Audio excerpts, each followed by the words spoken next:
Whew, good stuff, good stuff. All right. Yep. It is hot. Hot in the room. I'm in a room, driving a bus. Life don't get much better than this. Yeah. Oh, boy. What a trip. Sad, lonely trip. With only myself to talk to. Not anyone else. Well, we're gonna have to do something about that.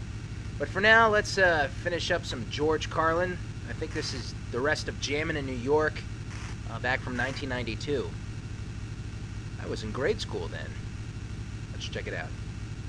Something else we have in common. Flying on the airlines and listening to the airlines' announcements and trying to pretend to ourselves that the language they're using is really English. Doesn't seem like it to me. Whole thing starts when you get to the gate. First announcement. We would like to begin the boarding process. Extra word, process. Not necessary. Boarding is enough. We'd like to begin the boarding. Simple, tells the story. People add extra words when they want things to sound more important than they really are. Boarding process. Sounds important. It isn't. It's just a bunch of people getting on an airplane. People like to sound important. Weathermen on television talk about shower activity. Sounds more important than showers. I even heard one guy on CNN talk about a rain event. Swear to God, he said Louisiana's expecting a rain event. I thought, holy shit, I hope I can get tickets to that.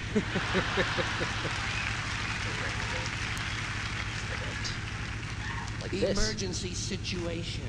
News people like to say police have responded to an emergency situation. No, they haven't. They've responded to an emergency. We know it's a situation. Everything is a situation.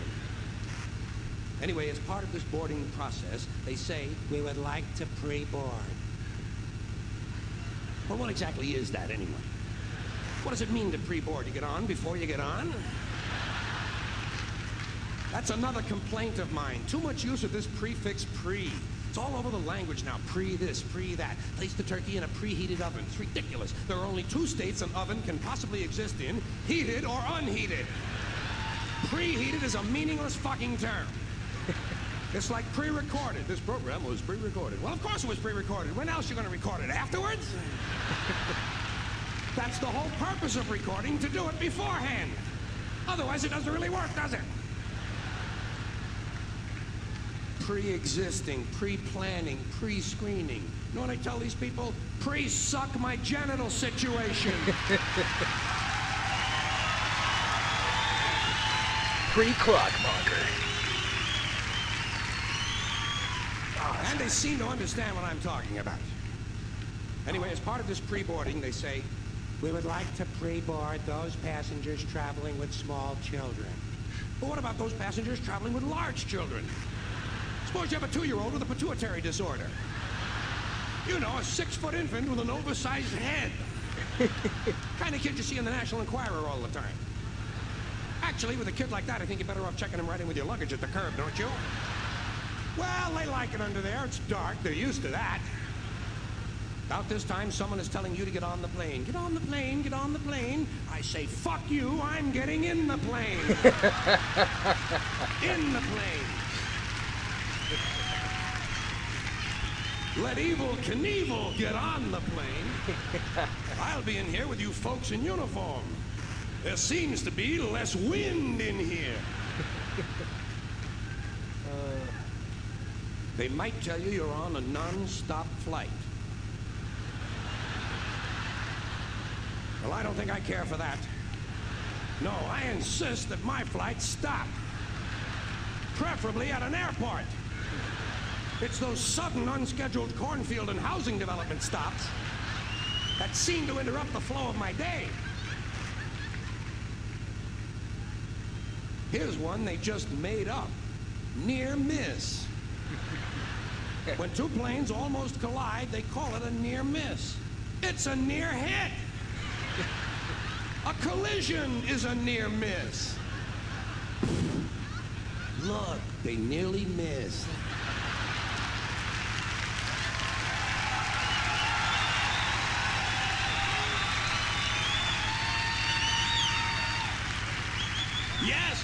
but not quite. They might tell you your flight has been delayed because of a change of equipment. Broken plane. Tell me to put my seat back forward. Well, I don't bend that way. If I could put my seat back forward, I'd be in porno movies. Yeah. Then they mentioned carry-on luggage. First time I heard carry-on, I thought they were going to bring a dead deer on board. I thought, what the hell do they mean with that? Don't they have the little TV dinners anymore? Then I thought, carry on, there's going to be a party. People are going to be carrying on the plane. Well, I don't care for that. I like a serious attitude on the plane, especially on the flight deck, which is the latest euphemism for cockpit. Can't imagine why they wouldn't want to use a lovely word like cockpit, can you? Especially with all those stewardesses going in and out of it all the time. I think I have a cockpit somewhere around here. There's one. Bedroom somewhere. There's a word that's changed. Stewardess. First it was hostess, then stewardess. Now it's flight attendant. You know what I call them? The lady on the plane. Sometimes it's a man on the plane now. That's good. Equality. I'm all in favor of that. Sometimes they actually refer to these people as uniformed crew members. Uniformed. As opposed to that guy sitting next to you in the Grateful Dead t-shirt and the fuck you hat. Who's working on his 9th little bottle of Kahlua, I might add. As soon as they close the door to the aircraft, that's when they begin the safety lecture. I love the safety lecture. This is my favorite part of the airplane ride. I listen very carefully to the safety lecture, especially that part where they teach us how to use the seat belts. Imagine this. Here we are, a plane full of grown human beings, many of us partially educated, and they're actually taking time out to describe the intricate workings of a belt buckle. Yep. Place the small metal flap into the buckle. Well, I asked for clarification at that point. Who's working on his 9th little bottle of Kahlua, I might add. As soon as they close the door to the aircraft, that's when they begin the safety lecture. I love the safety lecture. Well, that's weird. This is my favorite part of the airplane ride. I listen very carefully. I think this fucking thing is skipping. We just listen to that part. Hey, George, what are you doing, man? You're screwing things up. Let's see here. His head. Push those children out of the way. Knock down the parallel for him. I look around for women and children, midgets and dwarfs, cripples, war widows, paralyzed veterans, people with broken legs, anybody who looks like I'm almost gonna take the well. bus off the goddamn road. George, you're killing me, man. Exit, and then I plan my route. Here we go. I locate my nearest emergency exit, and then I plan my route. Whew. You have to plan your route. It's not always a straight line, is it? I think I Sometimes almost died. there's a really big fat fuck sitting right in front of you. Off the road. Well, you know you'll never get over him. I look around for women and children, midgets and dwarfs, cripples, war widows, paralyzed veterans, people with broken legs, anybody who looks like they can't move too well. The emotionally disturbed come in very handy at a time like this. You might have to go out of your way to find these people, but you'll get out of the plane a lot goddamn quicker, believe me. I say, let's see. I'll go around the fat fuck, step on the widow's head, push those children out of the way, knock down the paralyzed midget, and get out of the plane where I can help others. Yeah.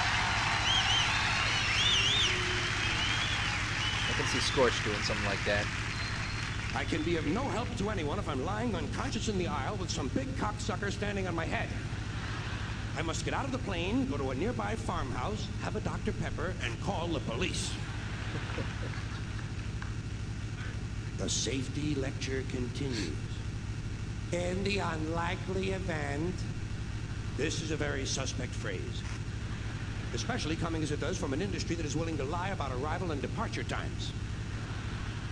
In the unlikely event of a sudden change in cabin pressure, roof flies off. An oxygen mask will drop down in front of you. Place the mask over your face and breathe normally. Well, I have no problem with that. I always breathe normally when I'm in a 600-mile-an-hour uncontrolled vertical dive. I also shit normally. Right in my pants!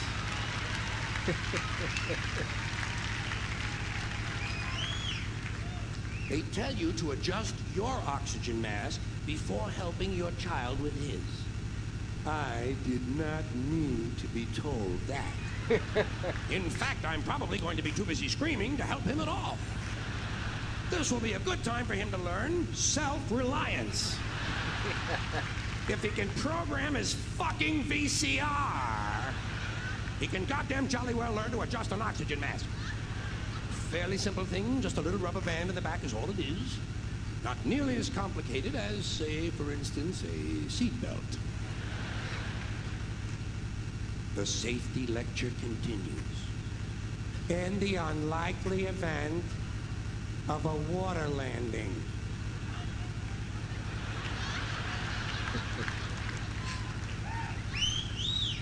Well, what exactly is a water landing?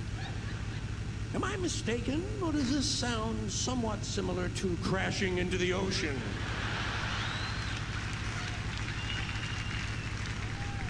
Your seat cushion can be used as a flotation device. Well, imagine that. My seat cushion. Just what I need. To float around the North Atlantic for several days. Clinging to a pillow full of beer farts.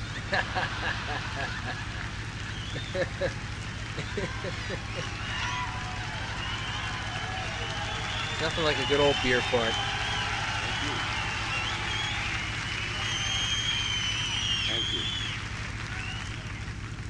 The flight continues. A little later on, toward the end, we hear, "The captain has turned on the fasten seatbelt sign."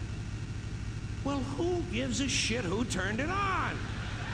What does that have to do with anything? It's on, isn't it? And who made this man a captain? Might I ask? Did I sleep through some sort of an armed forces swearing-in ceremony or something? Captain, he's a fucking pilot, and let him be happy with that. If those sightseeing announcements are any mark of his intellect, he's lucky to be working at all.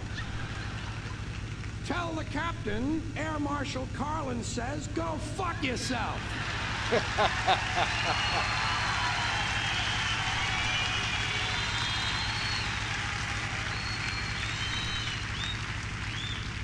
The next sentence I hear is full of things that piss me off. Before leaving the aircraft, please check around your immediate seating area for any personal belongings you might have brought on board. Well, let's start with immediate seating area. Seat! It's a goddamn seat! Check around your seat for any personal belongings. But what other kinds of belongings are there besides personal? Public belongings? Do these people honestly think I might be traveling with a fountain I stole from the park?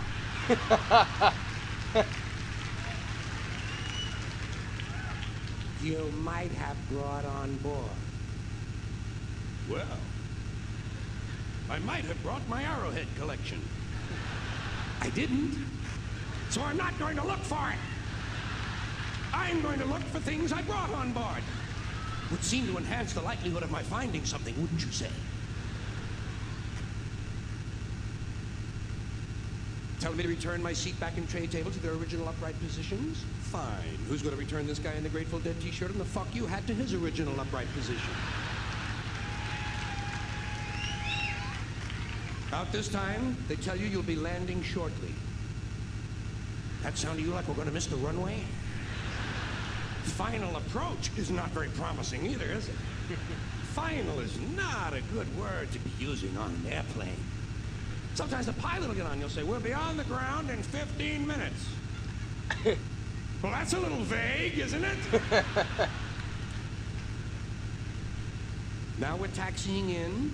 She says, welcome to O'Hare International Airport. Well, how can someone who is just arriving herself possibly welcome me to a place she isn't even at yet? Doesn't this violate some fundamental law of physics? We're only on the ground 4 seconds. She's coming on like the fucking mayor's wife. We're the local time. Well, of course it's the local time. What did you think we were expecting? The time in Pango Pango? Enjoy your stay in Chicago or wherever your final destination might be. All destinations are final. That's what it means. Destiny, final.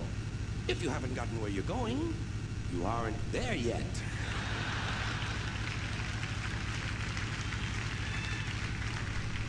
The captain has asked. More shit from the bogus captain. You know, for someone who's supposed to be flying an airplane, he's taking a mighty big interest in what I'm doing back here. That you remain seated until he has brought the aircraft to a complete stop. Not a partial stop. Because during a partial stop, I partially get up. Continue to observe the no smoking sign until well inside the terminal. It's physically impossible to observe the no smoking sign, even if you're standing just outside the door of the airplane. Much less well inside the terminal. You can't even see the fucking planes from well inside the terminal.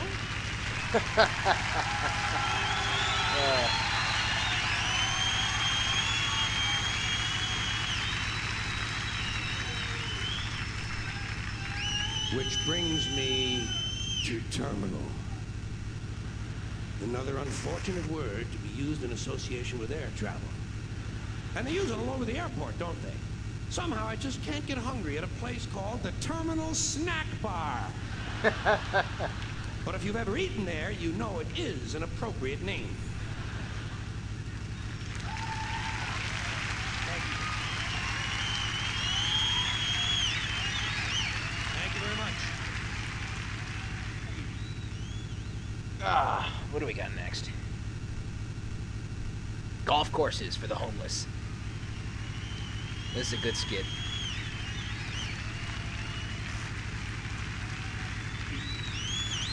Okay, now, speaking of places to eat and what they're called or named, Beverly Hills has a brand new restaurant specifically for bulimia victims. It's called the Scarf and Barf. Well, they were going to call it the Fork and Bucket. Thank God, good taste prevailed. How about a restaurant for anorexics? What would you call it? The Empty Plate. The Lonesome Chef. Start without me, guys. See, somehow I can't feel sorry for an anorexic, you know? Rich cunt, don't want to eat? Fuck her. Fuck her. Don't eat. I give a shit. Like I'm supposed to be concerned about this. I don't want to eat. Go fuck yourself. Why don't you lie down in front of a railroad train right after you don't eat? What kind of a goddamn disease is that anyway? I don't want to eat! How do we come up with this shit in this country? Where do we get our values from? Bulimia, there's another all-American disease. Yeah. This has got to be the only country in the world that could ever have come up with bulimia. Got to be the only country where some people are digging in the dumpster for a peach pit, other people eat a nice meal and puke it up intentionally. Where do we get our values from? I do not understand our values. By the way, speaking of American values, aren't we about due to start bombing some small country that only has a marginally effective air force? Seems to me like we're weeks overdue to drop high explosives on helpless civilians. People who have no argument with us whatsoever. I think we ought to be out there doing what we do best. Like the country. God damn it, this thing's fucking up again. I hate to be repetitious, but weeks overdue to drop high explosives. I think we ought to be out there doing what we do to be fucking with somebody. But we are a lot. Can't be over, could we? Couldn't wait for the Cold War to be over so we can go and play with our toys in the sand. Go and play with our toys in the sand. And when we're not invading some sovereign nation or setting it on fire from the air, which is more fun for our Nintendo pilots, then we're usually declaring war on something here at home. Did you ever notice that about us? We love to declare war on things here in America. Anything we don't like about ourselves, we declare war on it. We don't do anything about it. We just declare war on it. It's the only metaphor we have in our public discourse for solving problems, declaring war. We have to declare war on everything. We have a war on crime, the war on poverty, the war on litter, the war on cancer, the war on drugs. But you ever notice we got no war on homelessness? Huh? No war on homelessness. You know why? There's no money in that problem. No money to be made off of the homeless. If you could find a solution, to homelessness where the corporate swine and the politicians could steal a couple of $1 million This man spits on homeless you'd see the people. streets of America begin to clear He up told pretty me. goddamn quick. I'll guarantee you that. I will guarantee you that.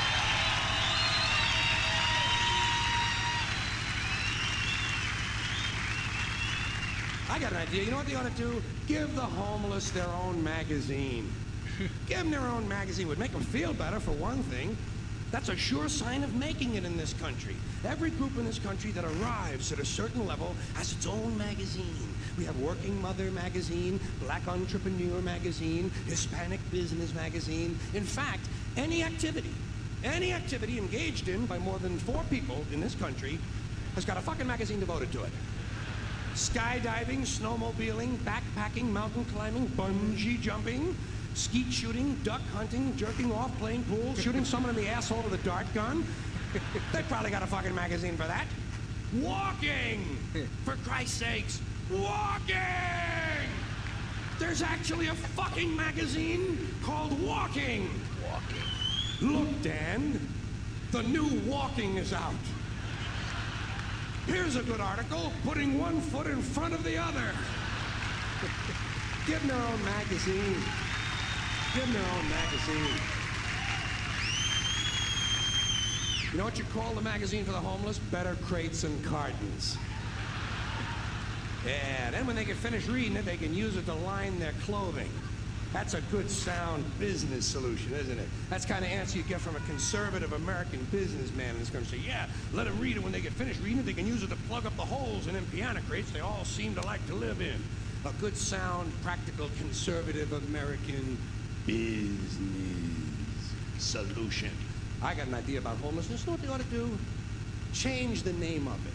Change the name of it. It's not homelessness. It's houselessness. It's houses these people need.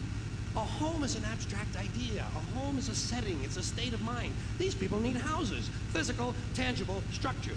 They need low-cost housing. But where are you going to put it? Well, that's fine, but where are you going to put it? Where are you going to put it? Nobody wants you to build low-cost housing near their house.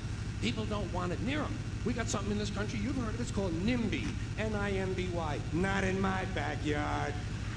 People don't want anything, any kind of social help located anywhere near them. You try to open up a halfway house. Try to open up a drug rehab or an alcohol rehab center. Try to do a homeless shelter somewhere. Try to open up a little home for some retarded people who want to work their way into the community. People say, not in my backyard. People don't want anything near them, especially if it might help somebody else. Part of that great American spirit of generosity we hear about. Great, generous American spirit. You can ask an Indian about that. Ask an Indian about if you can find one. You got to locate an Indian first. We've made them just a little difficult to find. Well, if you need current data, select a black family at random. Ask them how generous America has been to them. People don't want anything near them, even if it's something they believe in, something they think society needs, like prisons. Everybody wants more prisons, right? Everybody wants more prisons. People say, build more prisons! But not here. Well, why not? What's wrong? What's the problem? What's wrong with having a prison in your neighborhood? It seemed to me like it would make it a pretty crime-free area, don't you think? You think a lot of crackheads and pimps and hookers and thieves are going to be hanging around in front of a fucking prison? Bullshit, they ain't coming anywhere near it. What's wrong with these people? All the criminals are locked up behind the walls, and if a couple of them do break out, what do you think they're going to do? Hang around? Check real estate trends? Bullshit, they're fucking gone. That's the whole idea of breaking out of prison, is to get the fuck as far away as you possibly can. Not in my backyard. People don't want anything near them. Except military bases. They don't mind that. They like that. Give him an Army base. Give him a Navy base. Makes him happy. Why? Jobs. Jobs. I actually got a even if the base is loaded with nuclear one weapons, of they those don't give a nearby. fuck. They say, well, I'll take a little Air Force radiation if I base. can get a job. Working people have been fucked over so long in this country, those are the kind of decisions they're left to make. I've got just the place for low-cost housing. I have solved this problem. I know where we can build housing for the homeless. Oh. Golf courses. Not the golf courses. Courses. No. Just what we need. Just what we need. Plenty of good land in nice neighborhoods. Land that is currently being wasted on a meaningless, mindless activity engaged in primarily by white, well-to-do male businessmen who use the game to get together to make deals to carve this country up a little finer among themselves. I am getting tired, really getting tired of these golfing cocksuckers in their green pants and their yellow pants and their orange pants and their precious little hats and their cute little golf carts. It is time to reclaim the golf courses from the wealthy and turn them over to the homeless. Golf is an arrogant, elitist game, and it takes up entirely too much room in this country. Too much room in this country.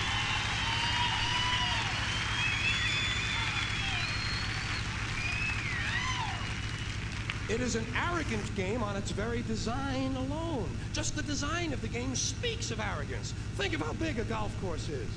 The ball is that fucking big.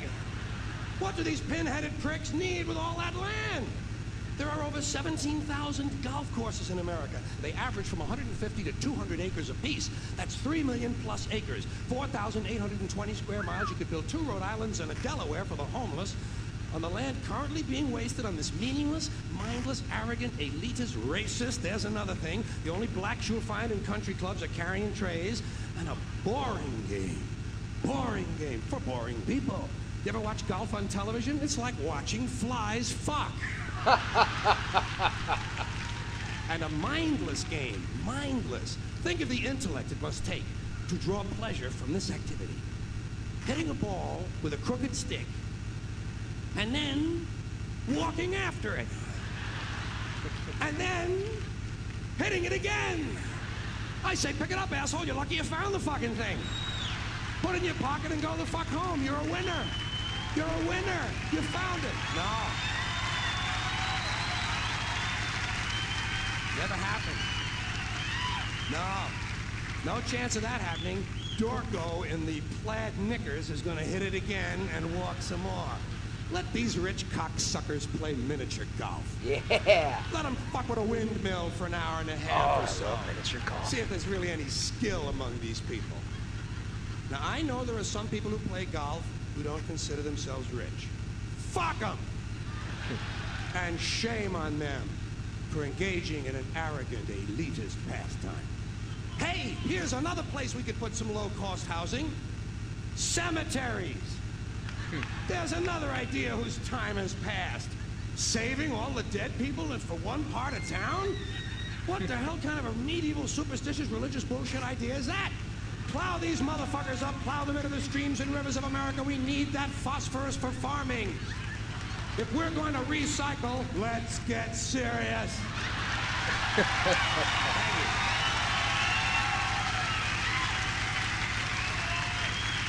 Thank you. I appreciate it.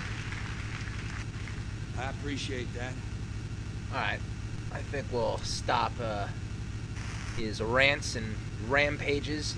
There's one more titled "The Planet Is Fine," but we're probably gonna stretch it out too long here on this part here, Desert Bus.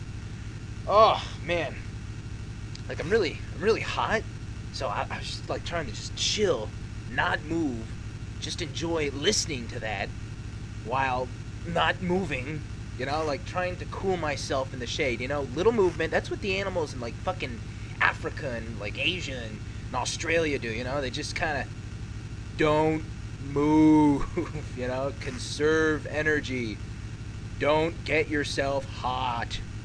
Oh, and it is hot right now. Oh man, summer is coming on. It always comes on too early. I always think anyway. Fucking summer. You fuck. I'm not a little kid anymore. I can't just run outside in the sprinklers. Well, I do that. I just wait for the night, you know. Just do it at night. And I run down the street naked. Roll around in other people's lawns. Sometimes I break into their sheds. Steal things, tools. Power tools. Got a pretty cool saw.